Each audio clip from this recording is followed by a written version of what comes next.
Welcome, guys, to How the Frack We Got Here, a show that takes the news and events of the week and try to make sense out of it all. I'm your host, the most Will Buchanan, and on this show, we simply are all about the facts. There are plenty of news stations out there that simply want to do anything short but inform you. Here at How the Frack We Got Here, that's all we believe in. We go up to the left, we go up to the right, we go up to the middle of independence, we go up to all sides because there's more than one side of a story to everything. And you need to know it all in order to actually formulate your own opinion. And that's what we try to do here at How the Frack We Got Here. Thanks for listening, and hold on. It's going to be fun. All right, guys. Today's date, June the 1st, 2023, and this is How the Frack We Got Here. I'm your host, the most Will Buchanan. How the Frack We Got Here. We do take the events of the week and try to make sense out of it all. Before we get started, guys, yes, I know this is a Thursday by the time you see this, but we got to keep up with the news. But speaking of that, we are a news channel, which means that we do try to give you the most up-to-date news sources from the most reputable sites, as well as basically try to watch your language sometimes. But, words do fly. It happens. At the same time, there may be things that might be shown that might be too intense for younger viewers, so viewer discretion is advised. Aside from that, welcome.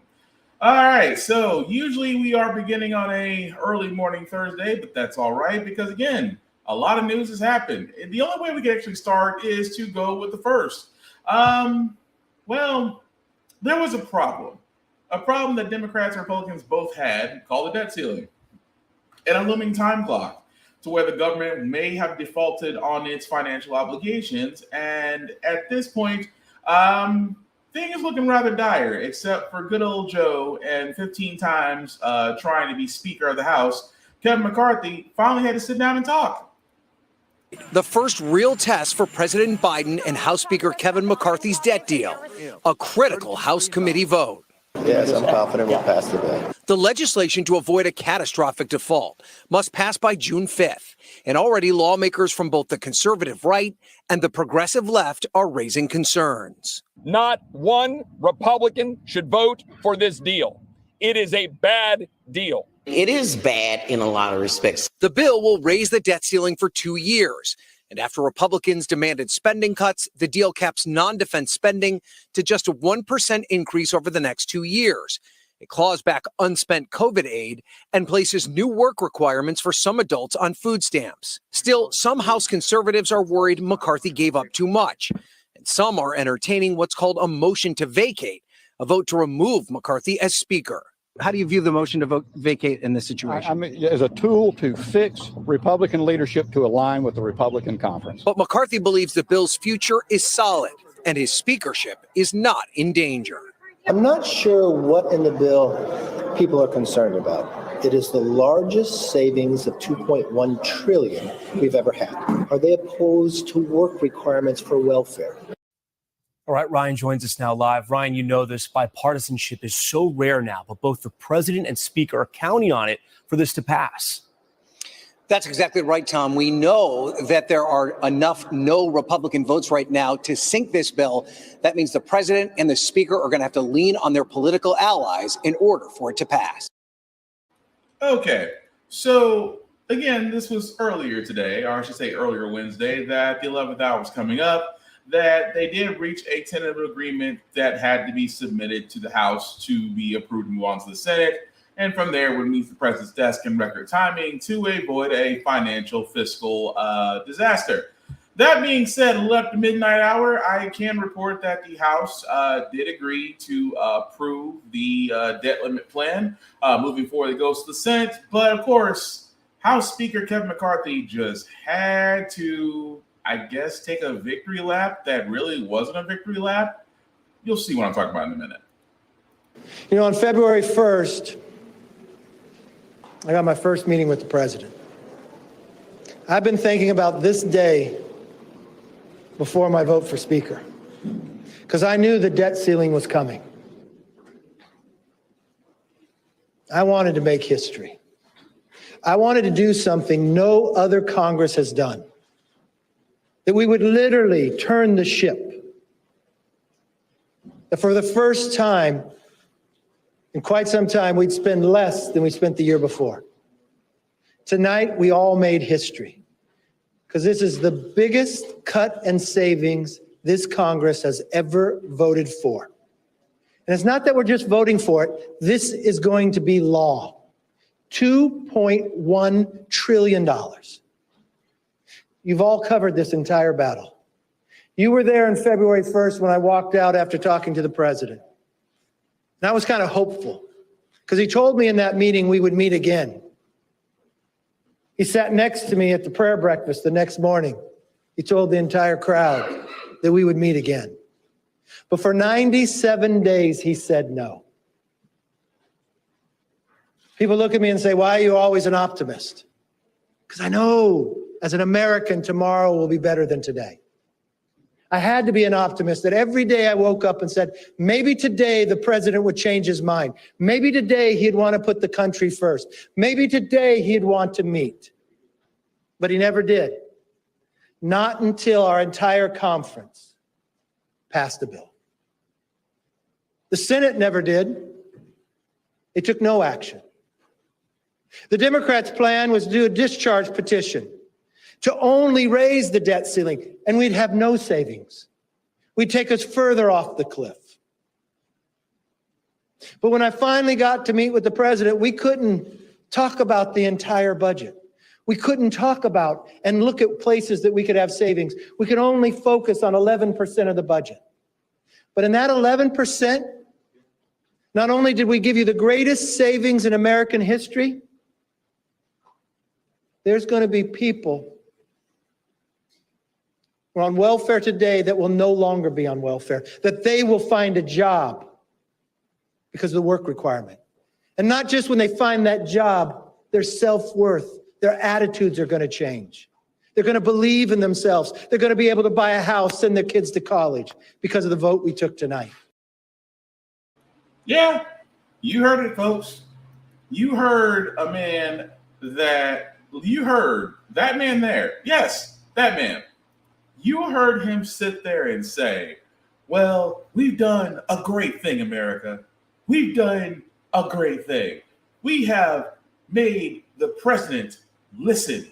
We have got our cuts in place. We were gonna have savings if we let the Democrats run the show, but good old Joe had to listen to me because I'm an optimist.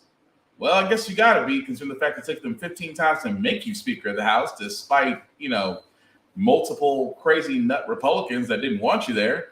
At the same time, may consider impeaching you because this debt ceiling plan you approved for.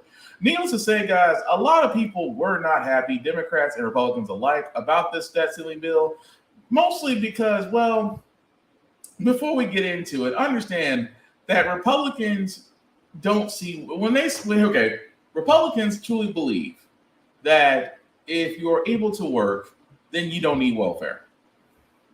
That's they feel like we don't want to pay, and this has always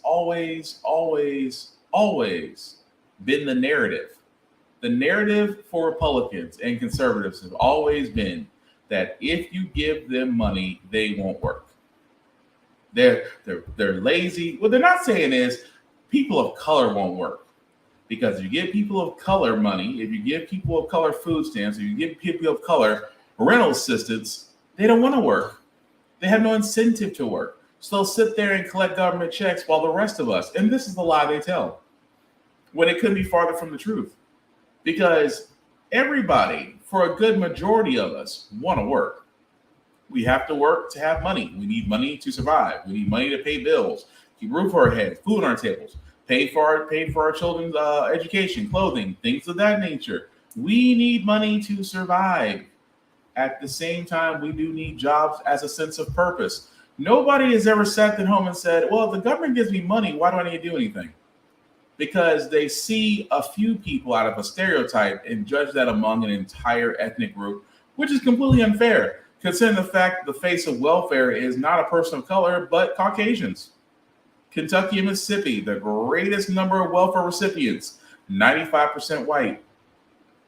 But they don't talk about that because Republicans believe in pulling yourself up by your bootstraps, by really, digging yourself out of your own hole, really cut down on your spending, really tighten the belt. But when it comes to corporations, here, think of LeBron James with the money. Just, there you go. Corporations, Wall Street, here's money. And then they'll defend it. Oh, because they're the job creators. They need this. Republicans, again, are going to screw over people, especially those in the older generation, because you know why? They've increased the age limit for work requirements for welfare benefits instead of increasing the welfare benefits. But that's not the only thing. Like I said before, a lot of people are unhappy, and I keep on saying this. They're unhappy, reason being, because, well, not everybody was a clear winner out of the debt ceiling plan. Here's what it's all about. Sides had to obviously compromise to reach this agreement. Walk us through what each party would gain. And these are broad brush strokes here, Wolf.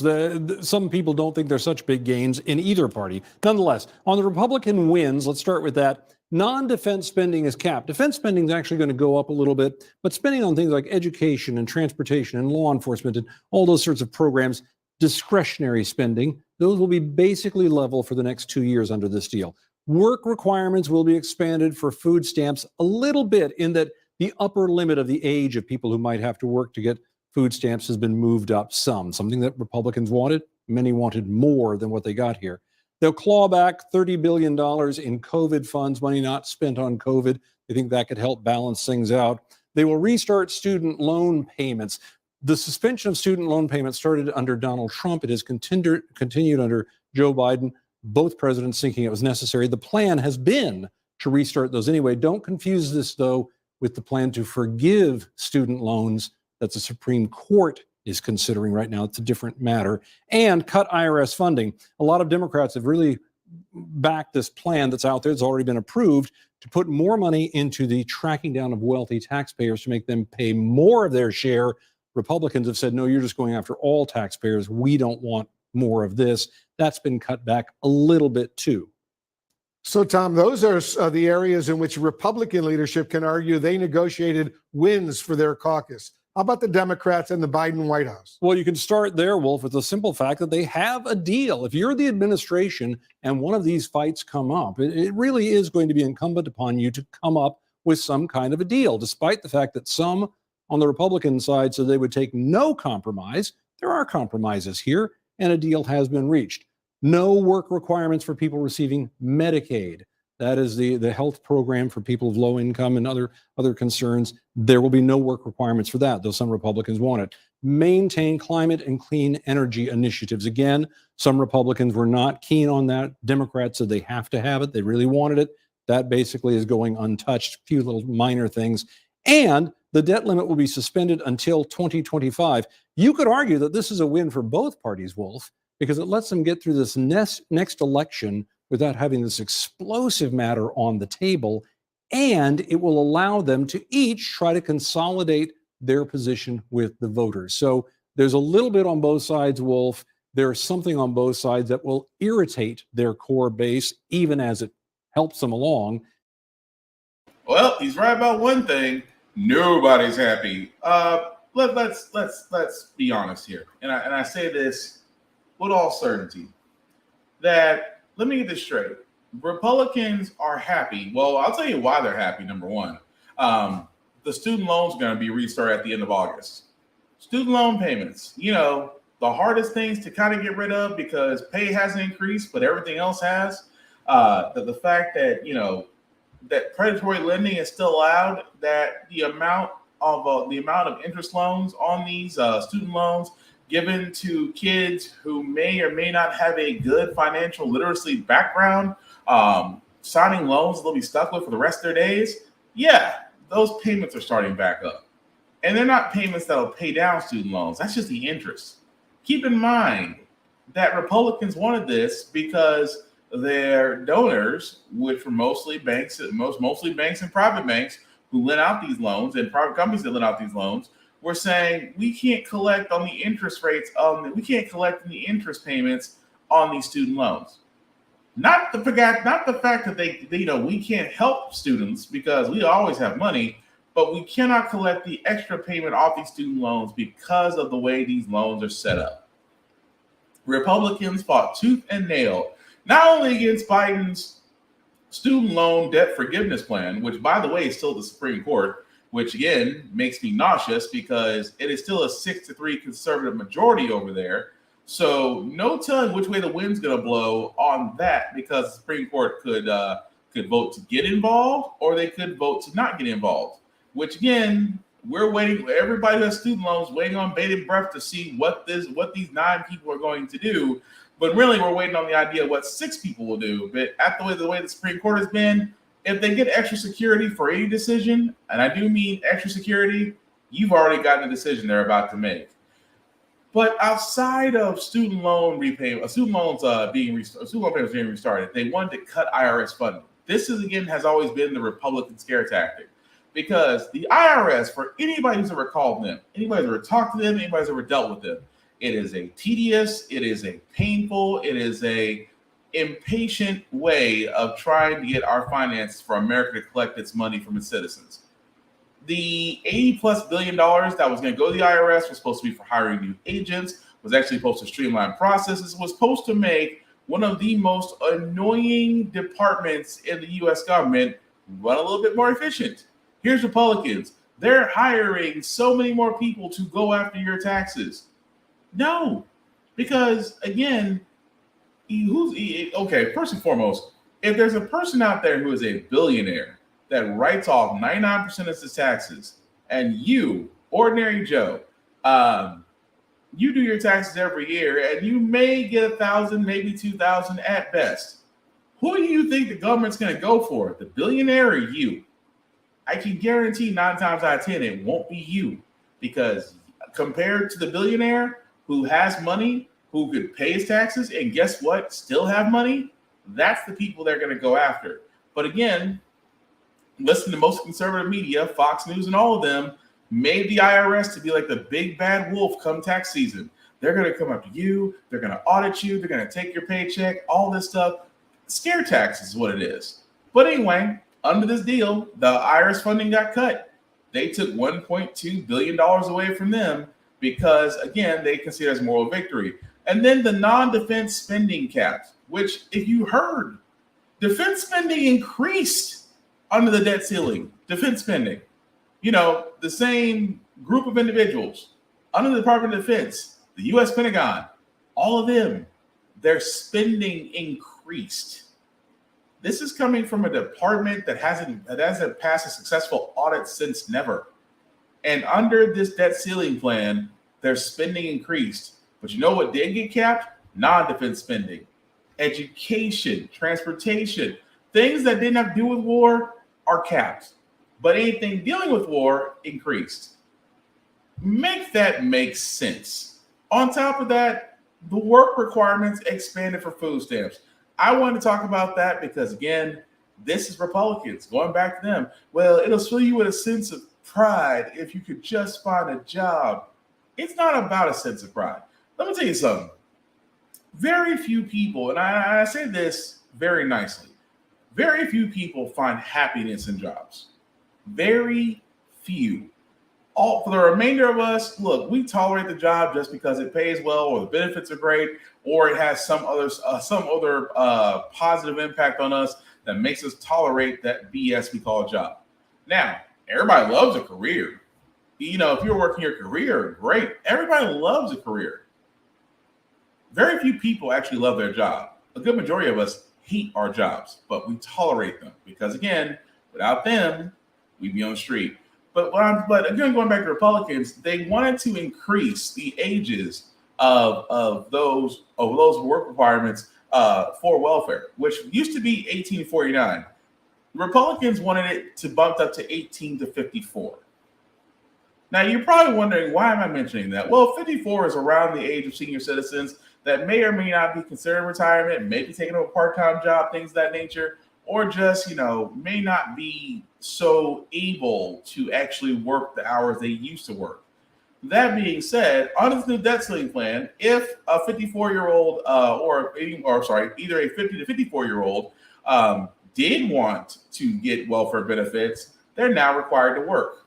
I mean, if the bill passes the Senate and goes to President Biden's desk, which you would think for voters, especially coming up, because again, 2024 is around the corner, you need votes. And you just told a lot of your senior voters that, hey, if you want welfare assistance, you're still going to have to enter the workforce. Even though you worked a half a century of your life, you still have to keep working in order for us to help you. Why? Because Republicans who are billionaires and millionaires, there's no such thing as a broke Republican. There's no such thing as a broke Democrat either. But understand, folks who are well off with endorsements and money and things of that nature are telling you that you are not an American moral citizen if you are not working. And they just now told 54-year-olds, guess what? If you want assistance, you're gonna have to work. And it makes no sense. But the funny part is, on Medicaid, there are no work requirements. Why is that? For Medicaid, there is no work requirements because, again, Republicans wanted that too. Republicans wanted work requirements for Medicaid. But you know what's so funny about that? How many people are on Medicaid right now? Millions. Millions of registered voters. If you told those registered voters that they had to turn around and had work requirements for Medicaid, chances are you wouldn't be in office next election. But they pick and choose their battles. They really do. Now, from a progressive standpoint, yes, this is a horrible bill. From a conservative standpoint, again, they don't like the bill either. This bill was a compromise because they still believe in bipartisanship. And it's kind of funny where you see Kevin McCarthy talk about, well, the Senate didn't do anything. Well, again, if the Senate did do something, or if they did produce a bill, or they did say, well, let's go ahead and raise the debt ceiling, like Republicans have done numerous times under the Trump administration without the Democrats' help, you would call us hypocrites. Or, my personal favorite, if the Senate did vote to increase the debt limit ceiling and then it goes to the House, all Republicans would have been against it. Simply put, because the Democrats suggested it. So it was for the Democrats, it's more of a damned if you do, damned if you don't. So why not wait for bipartisanship to happen so we can finally get you guys to come to the table? Because really all Republicans wanted was spending cuts. That's it. They really wanted work requirements for Medicare, Medicaid, and food stamps, which is really what they wanted. They really wanted Biden's student loan debt assistance forgiveness plan to be thrown out too, which it was. It's not included in the debt ceiling plan. But the point of it being is that they still wanted their cuts and that they were willing to risk the futures of American citizens on it, as well as defaulting on government payments. So it's going to be interesting to see how they spin this and how presidential candidates, because we did get a couple more days in the Republican pool, are going to be able to answer that. But really quickly, though, they talked about spending and defense spending. And I had to ask this question before I play this next clip. How in the world, for a department that was created under Trump, is still around, and even more so, having a problem getting its central headquarters because of abortion? And I cannot make this up. Plans to move U.S. Space Command's headquarters to Alabama may be on pause. According to two U.S. officials, the White House is delaying the move because of Alabama's restrictive abortion laws. NBC News Pentagon correspondent Courtney Cubey joins us now from the Pentagon to dig into this. So, Courtney, first off, can you just walk us through why abortion, a public health issue, is causing this delay for the military, especially since this decision to move Space Command was actually made years ago before the Dobbs decision ever even came down? Yeah, you're right. So the decision to move to headquarters Space Command in Alabama was made by President Trump literally in the last days before he left office in January of 2021. Well, when the Biden administration came in, they ordered a review of the decision to move Space Command there. There already has been a presence, Space Command in Colorado Springs, and they wanted to look at whether the decision-making process was adequate. So both the U.S. Department of Defense Inspector General and the GAO both conducted reviews and found that the decision-making process had been adequate, even if there were some things that they called into question. Ultimately, they both found that Huntsville, Alabama was the correct place to choose based off the criteria. That being said, then the White House ordered the Secretary of the Air Force, Frank Kendall, late last year in 2022 to conduct another review. And that's where we are now. That review is still ongoing, according to officials. But in the meantime, Space Command continues to grow out in Colorado. They're still building there. And according to the head of SpaceCom, General Dickinson, they'll be fully operationally capable by the end of this year. they're in place in Colorado. So that gets us to the abortion question.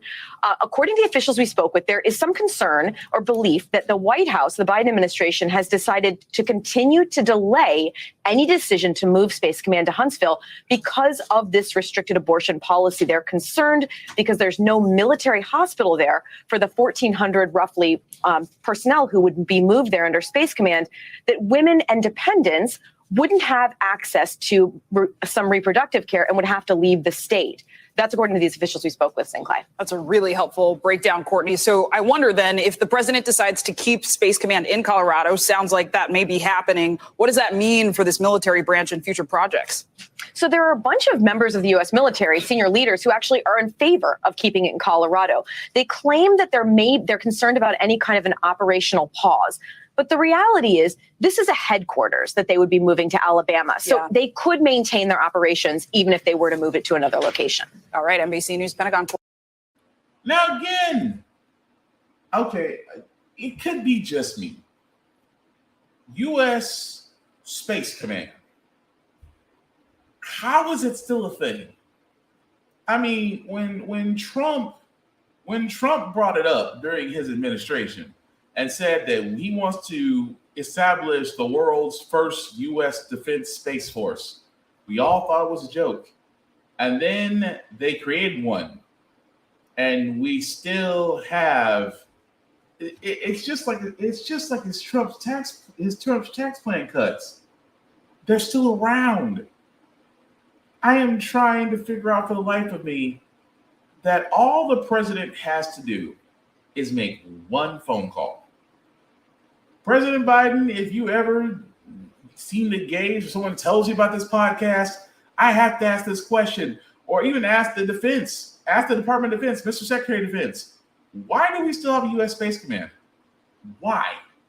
Do you guys see? This is the reason why I think for those folks that believe in UFOs, that actually see unidentified flying objects, that believe that aliens just pass us by because they looked at our Earth and said nope, and kept it moving.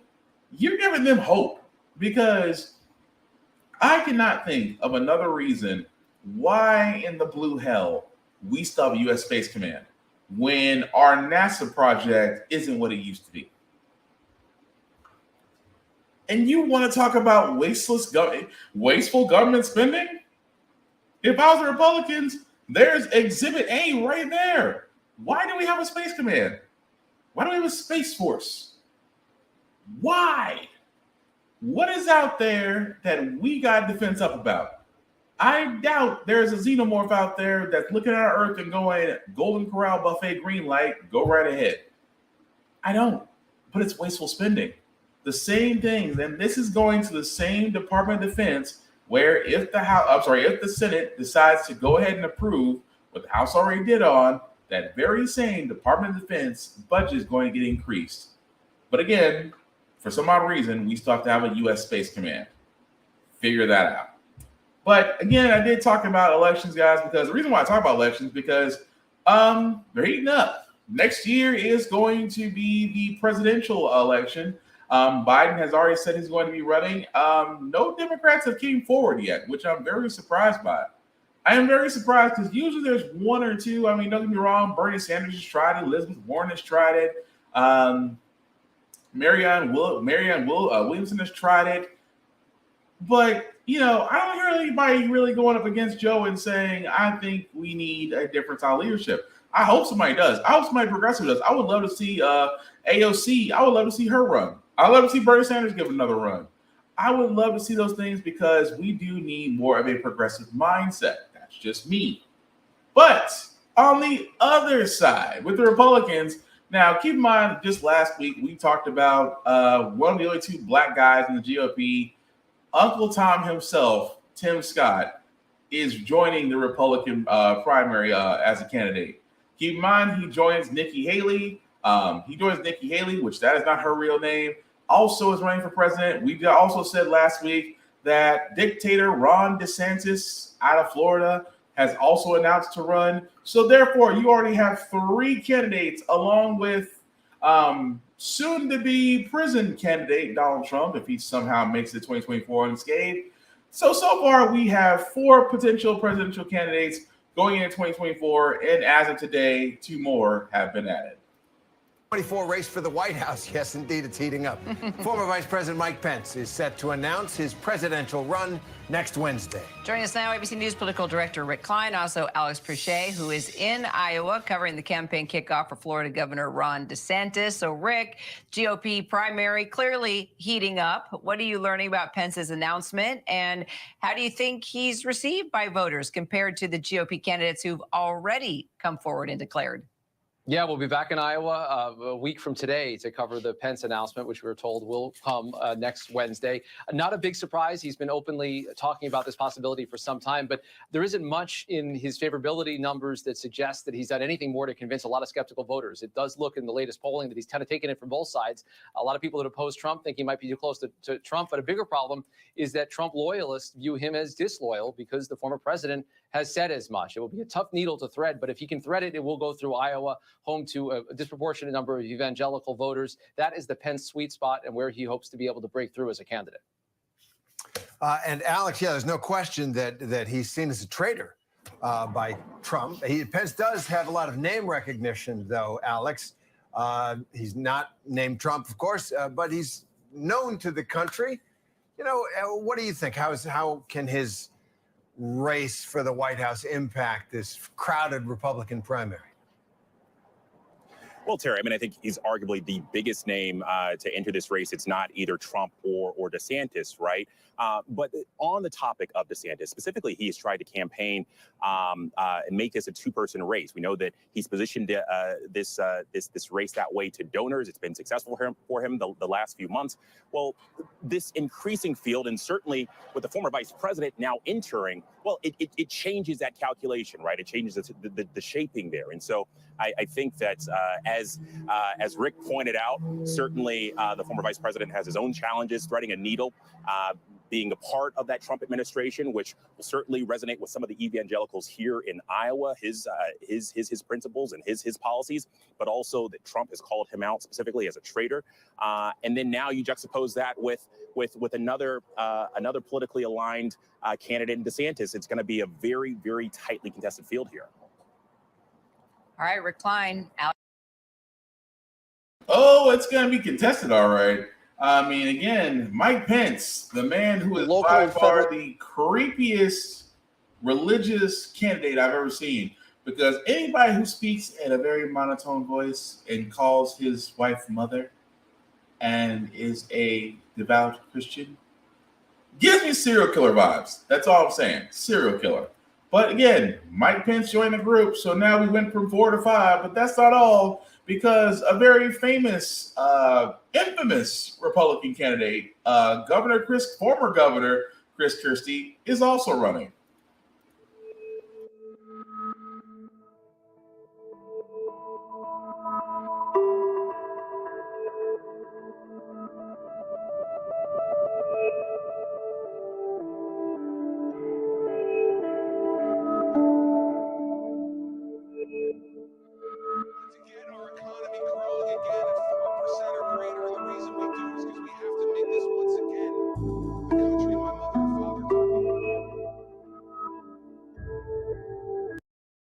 Yep, y'all see it. So as you can see, guys, it is becoming a full slate.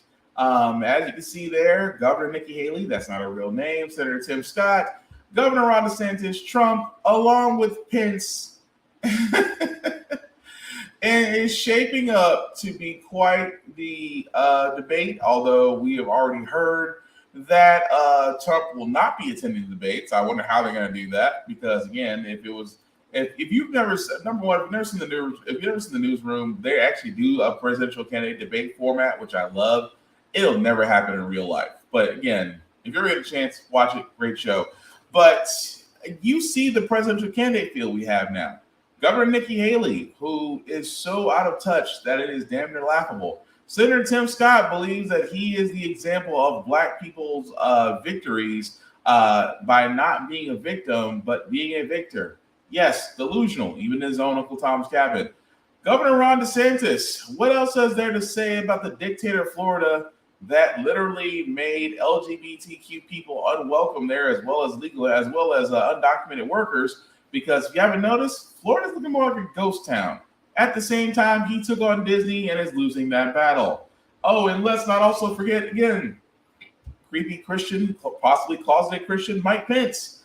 And then just to round out this entire group of idiots, soon-to-be prisoner, Donald Trump, may, if he remains unscathed, will be in the 2024 election for the Republican nomination. You cannot make this. If you could write this stuff, you should be a New York Times bestseller. That's all I'm saying. Because, wow. Now, again, we haven't heard anything from the Democratic side outside of Biden saying he is running for re-election. I would have to assume there's going to be one or two people that is going to try. Honestly, it's anybody's guess. If it was me, I would hope for a more progressive person to jump forward. I would hope to actually have that. But again, Biden may go unopposed and accept the nomination. Again, we'll find out. Still, it's the middle of the year. It's June 1st. We still got a long way to go. But technically, the clock is running on whether or not you have to declare to run for president. So if nobody is very soon, if not in the next couple of weeks or so, we should get an answer from the Democratic side. But as you can see, from the Republican side, it's more like pick your poison. One of them is bound to take you out. But moving right along, guys. Again, as we get into June, Juneteenth, a holiday that has officially been recognized as federal holiday. Unfortunately, not by all, because some states are really showing the racism. Well, you guys remember the stupidest things, right, that are done on Juneteenth. Well, for most holidays, federal holidays and months given, corporations get on stuff, right? Corporations, cities, they all want to get on stuff. They all want to sit there. We want to show our support for LGBTQ. We want to show our support for autism awareness. We want to show our support for ALS. Go down the list. Juneteenth is one of those ones where I wish people who do certain ads need to ask questions on whether or not this is appropriate. This was on Roland Martin today. That was the first state to secede from the Union because they wanted to keep slavery. So out of anybody, they really wanted to keep slavery.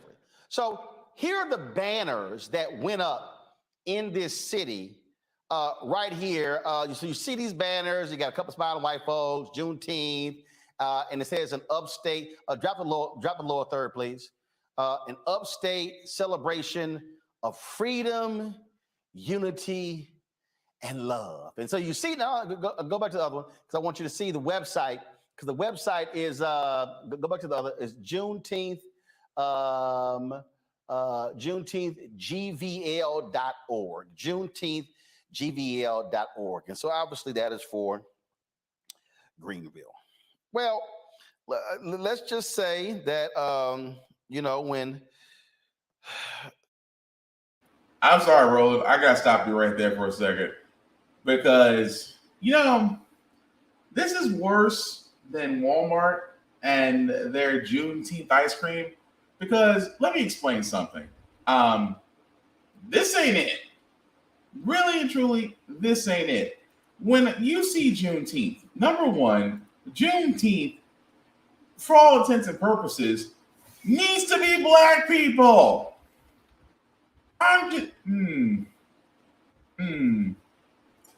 Okay, I'm trying to be. I'm so trying to be nice about this, because that's not. I mean, again, here's the messed up part. Now you understand, Roland Martin just mentioned the site, right? So here's what the site looks like for all those that want to know. That's the site. The site itself, that is Juneteenth right there, right? The site that was mentioned, GVL. Do not get me wrong. This is beautiful. I have nothing against it. That's representation. The problem is when you show something like Juneteenth and you get a banner full of white people, you get this. This doesn't match up. This is a slap in the face. Because there are going to be some people out there, and I already know it, because as Juneteenth is coming up, there are going to be some folks that are going to sit there and be a part of the Me Too group. And I do mean the Me Too group. What I mean by that is because, again, Juneteenth, for all those who don't know, is June 19th. We're 18 days away from it. And for all those who know what Juneteenth is the federal holiday that we celebrate the true emancipation of African American slaves. Because for all those that don't know, or we're stuck in a state that decided to ban CRT because CRT is not being taught anywhere, here's a small little history lesson. When the Emancipation Proclamation came out, the South still had a big FU to the North, meaning that a lot of slaves post-Civil War did not know they were free. It took a national regiment, a national armed regiment, to literally go to the South to let slaves know that they are free, because the people that got their ass whooped in the Civil War still wanted to be dicks about it and say, no, we're not going to tell them. So Juneteenth is supposed to encapsulate the day to where we found out that we were fully emancipated. And amazingly enough, that it took this much time. Keep in mind, Juneteenth just became a federal holiday last year. It just became a federal holiday back on 2022. Keep in mind, June 18th, 1865. This is post 2 years after President Lincoln declared all slaves free via the Emancipation Proclamation. Keep in mind, June 19th, 1865. This is 2 years after the Emancipation Proclamation, to where the Union Army troops had to go to the South, specifically in this case, Galveston, Texas, to enforce the Emancipation Proclamation, to where all blacks are free. Why is that relevant? Because a lot of people will sit there and try to pull this. They will try to pull this and say, oh, we support Juneteenth. We support a celebration of freedom. We support a celebration of Black people being free, and therefore making our country such a great and wonderful place. As much as I make fun of it, a lot of people think that way. A lot of people think that because we had President Obama that the racism is over. A lot of them think that. So imagine that with Juneteenth, and again, it's tone deaf. It's about as tone deaf as the Walmart Juneteenth ice cream. Yes, it happened. History lesson. New this hour, Walmart is pulling an ice cream commemorating Juneteenth from its shelves after a social media backlash. The Juneteenth ice cream features a message to celebrate African American culture, but critics called it a tone-deaf effort to cash in on the federal holiday. Walmart is also selling party favors and clothing with Juneteenth branding. Walmart released a statement apologizing and says that it's going to remove the items as appropriate. Juneteenth commemorates the end of slavery in the United States. Crazy, isn't it?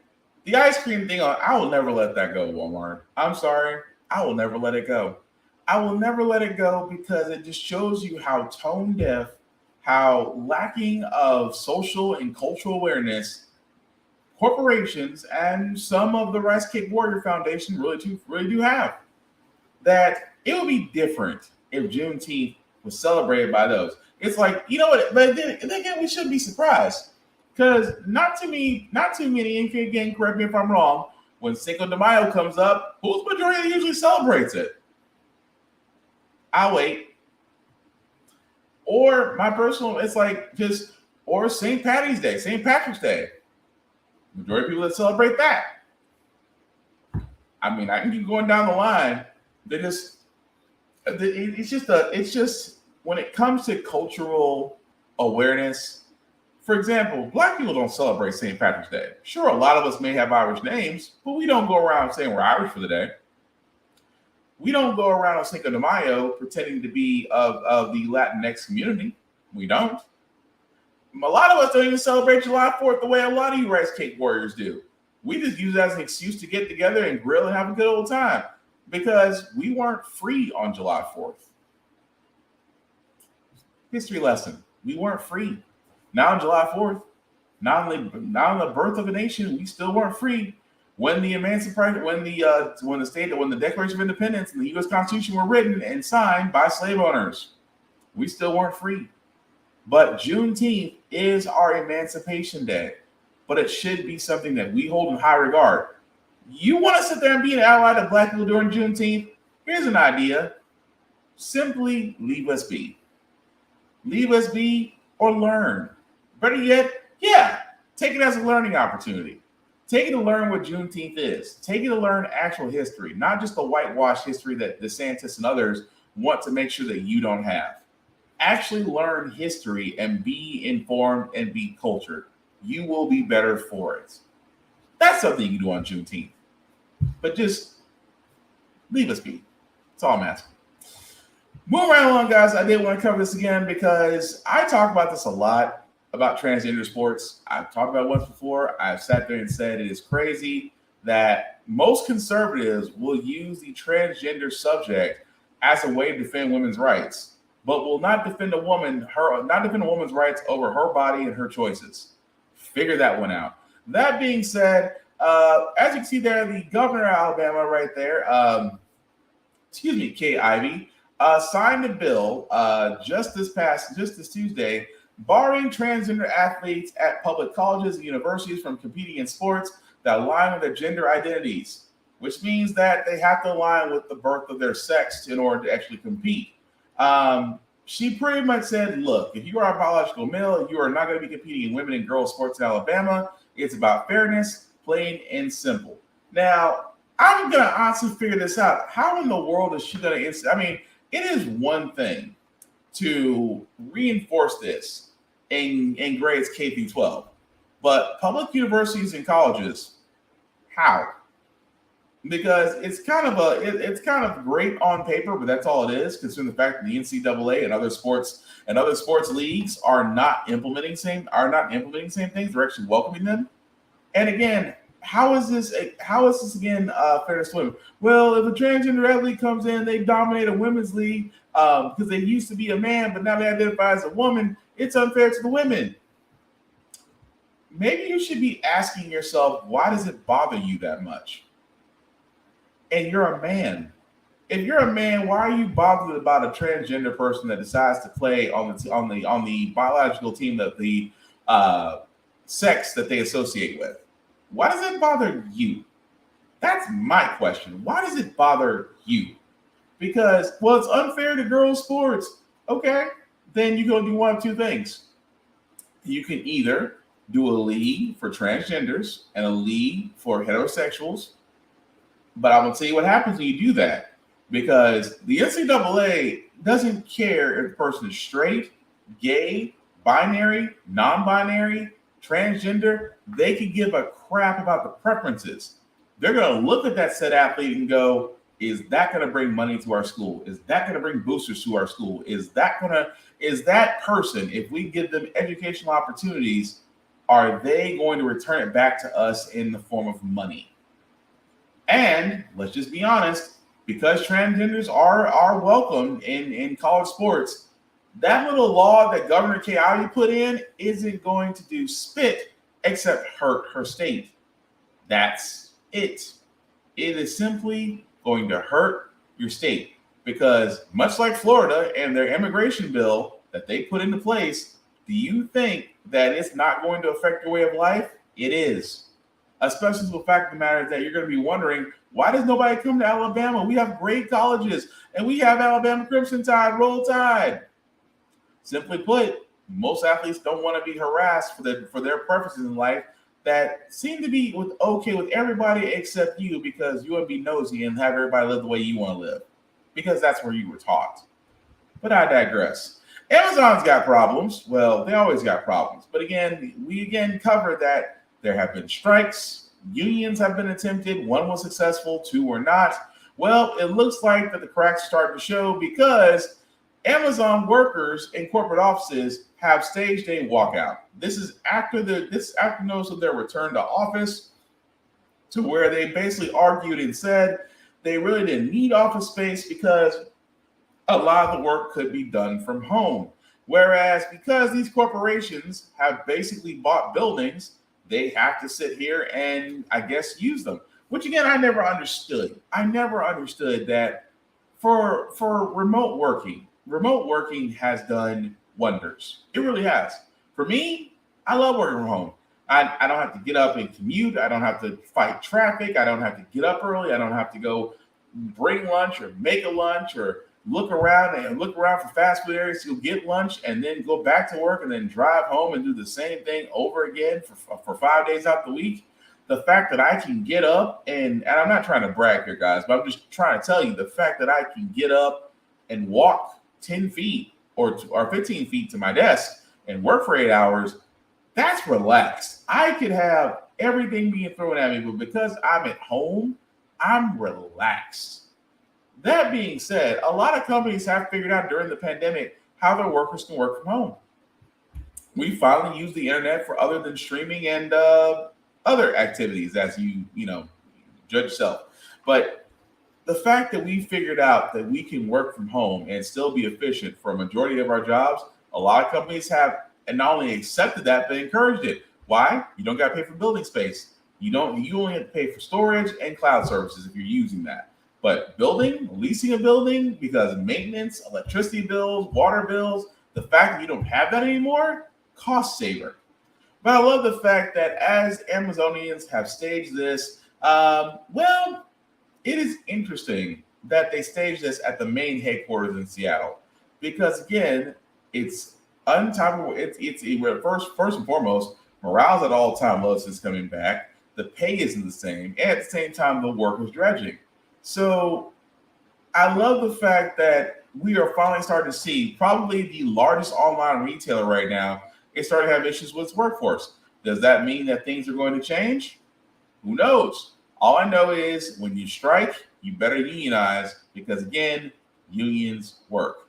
But a couple more news before we get to our feel good segment, because this needs to be said.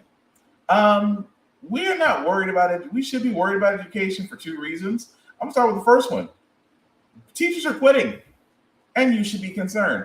Teachers have a recent study after this previous school year. Educators are quitting because of school violence, rising school violence, burnout, and of course, the biggest part, you're not getting paid, stagnating salaries. They actually did a recent study on this where they sat there and said nearly half of public education employees, which are those working in K-12 schools, are leaving. And this is according to the U.S. Bureau of Labor, that almost close to, excuse me for the numbers here, but almost nearly a half of every public education department in every state, the teachers are quitting. Could you blame them? Because again, for all those that have seen those videos where teachers get maced because they take a phone from a student, teachers get in a fight because the kid doesn't want to be ruling, doesn't want to sit down. These schools are overcrowded. These teachers are underpaid. At the same time, there are some parents out there that expect their teachers to be a third parent or a babysitter. Now, imagine that you take on an amazing profession, being an educator, and at the same time, you did not sign on to be a third parent. I mean, don't get me wrong. A lot of educators try to stick it out. They try to invest in the kids, but for a lot of teachers, they're like, it ain't worth it. Some of them quit. Some of them find better jobs at private institutions or charter schools. But public education as a whole, because of this, has a domino effect. Because this not only happened in Marlin, Texas, this also happened in Knoxville, Tennessee, about the graduation rate. Where the principal was letting me know that my child would not be graduating.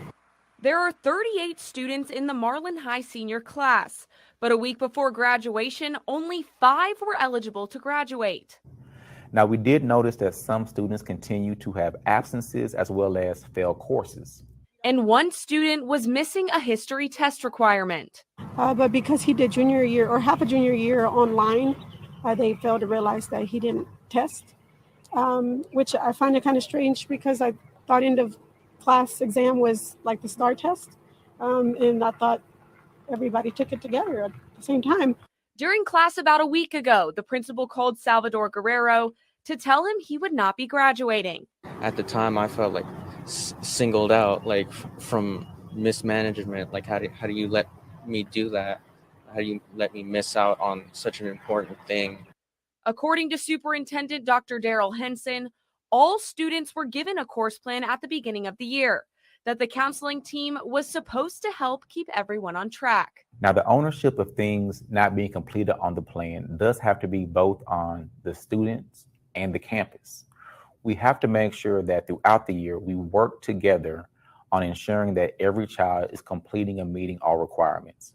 The district feels moving graduation to June gives students more time to complete those requirements. This summer and going forward, we're going to provide them with all the support necessary just to make sure that they can walk across the stage later this month. Meetings have been held, voices have been heard, and progress has already been made.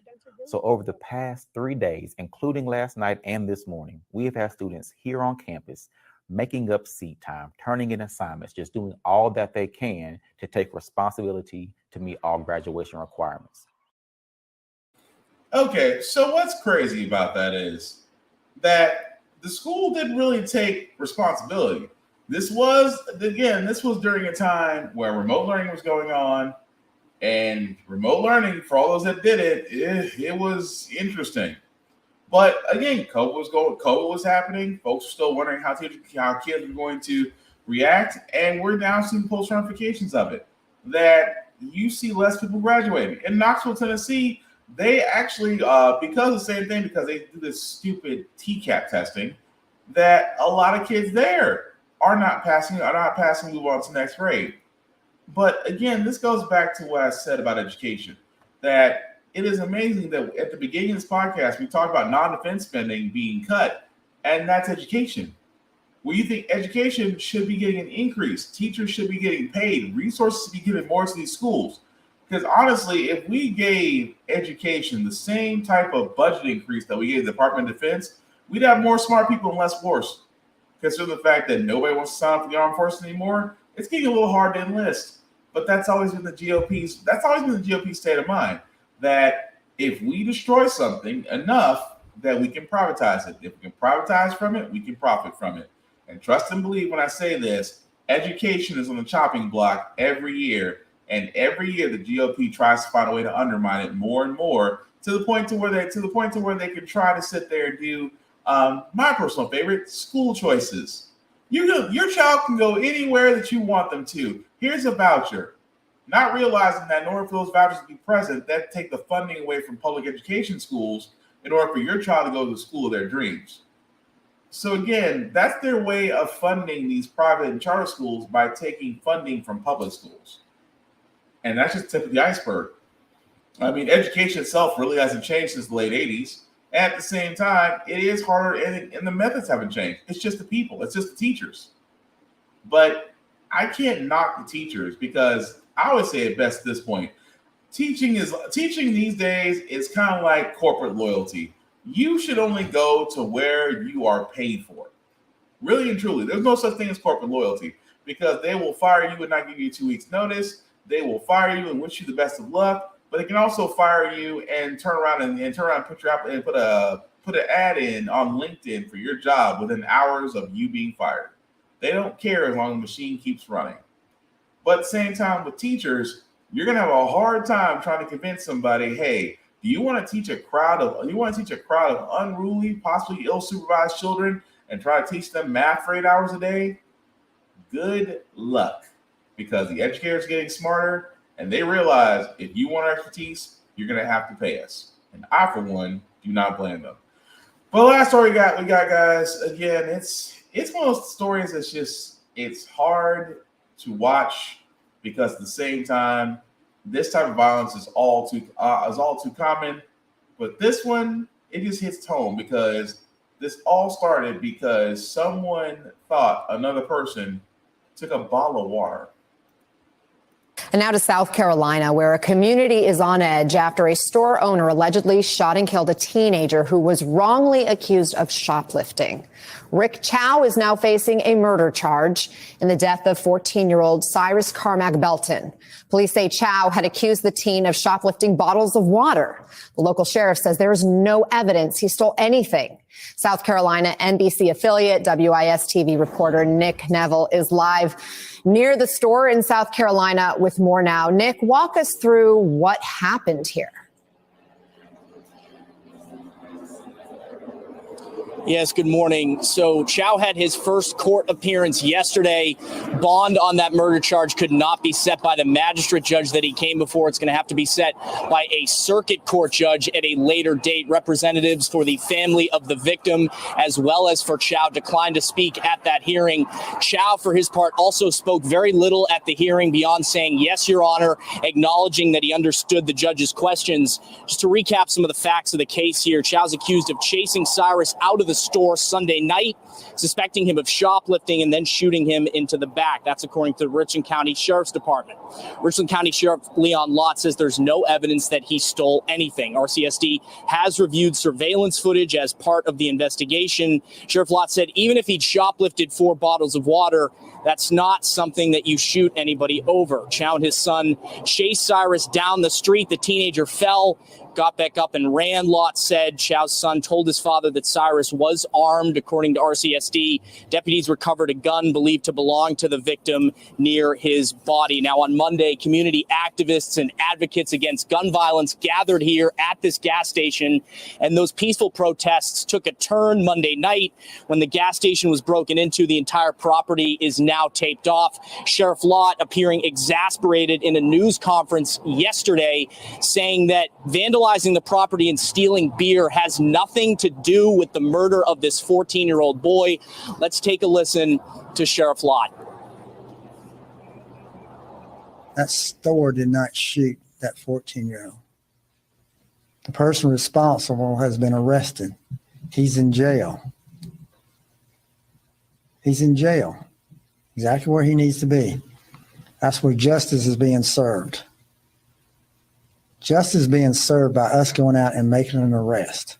Justice is not served by going in and stealing cases of beer.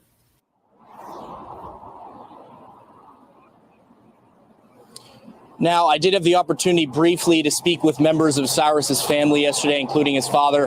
They are understandably grieving and did not wish to provide any statement to us at this time. Reporting in Columbia, I'm Nick Neville. So what's wild about that? Number one, why did the sheriff get mad like it was his beer they stole? Now, that part just, it mystifies me. Now, do not get me wrong. Do not get me wrong. The owner decided to, and again, it's like, well, let me start from the beginning.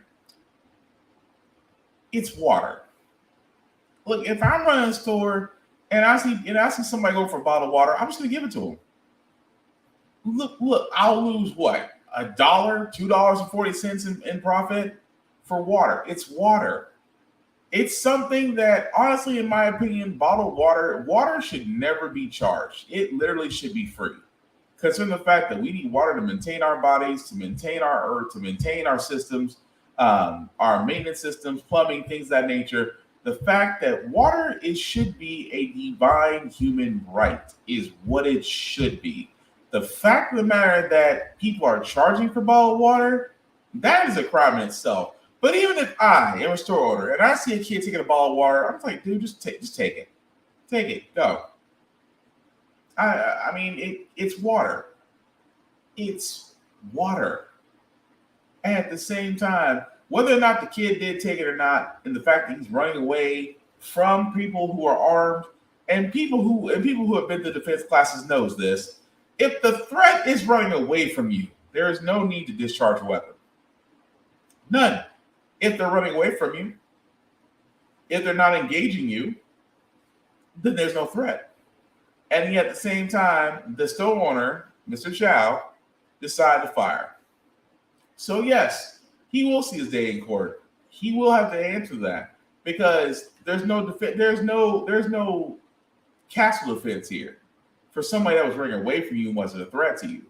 But here's the thing about the looting. I've always said looting itself, because it is amazing how the Rice Cake Warriors will always sit there and say that no, you shouldn't loot. When I just go, really? Because historically, that's what you guys have always done. I mean, you literally burn down prominent black towns for no reason. You hanged or mutilated and killed people of color different than you for no other reason. You looted, pillaged, and plundered during the 50s and the 60s and the 70s. But you're going to stand and tell us, oh, well, y'all guys shouldn't do what we did because, you know, the store didn't kill the 14-year-old. What does buying a pack of beer have to do with anything? Well, again, I'm not against looting, but I'm against looting. I am, but it is hard for me to feel sorry for a business owner that decided to shoot a kid in the back, and the worst thing that happened to him was that his gas station got looted. It's hard for me to feel empathy for that. Hard. Because had he just made a smart decision and just let that kid go, he'd have a store. He'd also not be in jail right now facing a murder conviction. But it's amazing how the sheriff says, well, we caught the person, they're going to see time, not realizing that you're telling a whole bunch of POCs that, hey, don't do what my ancestors did. Because apparently looting, destruction gets stuff done. But y'all don't want us to do it because, you know, y'all caught me in the playbook on that. But anyway, we're going to move on to our feel good segment, guys, because usually how the fact we got here, we usually cover a lot of things that are doom and gloom. Sometimes they use faith in humanity. But hey, it is early Thursday morning, so we want to leave you guys out some good vibes. And I love stories like this because you learn life lessons and skills from the most weirdest places. And this man's story is definitely no different. At the end of the school day in Hampton, Maine, custodian David Bishop puts down his mop. That was key right there. And starts teaching these kids to clean up the competition. Meet this year's Maine elementary and middle school state chess champions, coached by none other than their school janitor. Well, it's kind of cool that a janitor has a whole different life. It sounds like something straight out of the Queen's Gambit. It's called chess. Will you teach me? For Bishop, yes, that is his real name. You None of this was expected. can't take this because it's pinned. When he found himself out of a job after a career in telecommunications, a friend hired him as a custodian. Then he happened upon the school's chess club. And I asked permission to join and just to help the kids. Now the team is stronger than ever, with top 15 finishes at nationals. But Bishop isn't done. You have that twinkle in your eye. What's the goal here? Well, win the nationals. We can do it. I think we can. What's the most important lesson he's ever taught you? When you find a good move, make a better one. I think that can translate even to life. Sometimes you find exactly what you need. I'm grateful that no company wanted to hire me for a telecommunications job. Thank you for that, companies. In the most unlikely places. Kristen Dahlgren. Now again, chess is a wonderful game, and I like the fact that he still wants to instill it in students. I can't knock that. It's a beautiful thing. Well, then again, anybody that takes a vested interest in children and not only teach them life skills, not just playing chess, but actually, bettering themselves, instilling self-confidence, it does wonders. Beautiful thing. But anyway, that's going to do it for this podcast, guys. Thank you all for watching, for liking, for letting people know this is up, although it is in the early morning. So again, appreciate this. By the time you see it, it's probably going to be in the afternoon. But still appreciate you guys watching. Some shameless plugging before I do get out of here, guys. I do want to first shout out my buddy, Vaughn, Big VZA Dot. You can definitely check him out, Big VZA Dot, on all social media, and his YouTube music channel, which is plenty of free music there for your content needs. So definitely give him a look, a see, and a follow if you don't mind. Also, for me, guys, BlackFox447 is where you can find me on most socials. I usually do reviews of everything that I write, that I read, that I play, that I watch, gym stuff, because I try to do a couple push-ups. At the same time, guys, the link that you see at the bottom, let me make that a wee bit bigger for you guys to see. If you copy and paste that link into your browser, we'll take you to the link that takes you to my Facebook page that has the YouTube and Facebook links for all of my podcasts. How the Frack We Got Here, Get Bit Podcast, and Force Off Let's Podcast. Definitely like, share, and repeat. Pass on the good news. Pass on the gospel. We're trying to make these things bigger. Also, these podcasts can be heard wherever there is Anchor, Google, and Apple Podcasts. And very soon, hopefully on another site. Just have to get that knocked out. The particular's knocked out, but fingers crossed. And also, guys, for everything that we talked about, I do want to keep that conversation going. I do want to know what you guys thought about on everything. But remember, keep it clean and don't be a dick. That's all I'm saying. And again, we as I close this out, I am seeing this more and more every day. Celebrate each other, promote each other, celebrate the wins, no matter how big or small. And most importantly, be kind. The world can use more of it. The last thing I'll say about How the Frack Got Here, guys, is all about staying informed. We are not trying to reinvent the wheel. We are simply giving you all the information allowing you to make up your own mind, but we do provide a lot of perspective that goes along with it. We do a lot better as a society when we're informed. We're progressive. We move forward. We try to right the wrongs of our past by making decisions now that we should have done back then, like electing our first Black woman to the Supreme Court, electing our first Black woman to the Federal Board of Governors, electing our first Black woman as the National Cybersecurity Director, electing another 4-star Black general. All great things. When we don't learn from history, we are doomed to repeat it. That's when we keep asking ourselves, why does everything go up but our paychecks? Why are we electing different politicians to still same old game in Congress? And most importantly, how the Frack We Got Here. Thank you all for watching, guys. Take care of yourselves.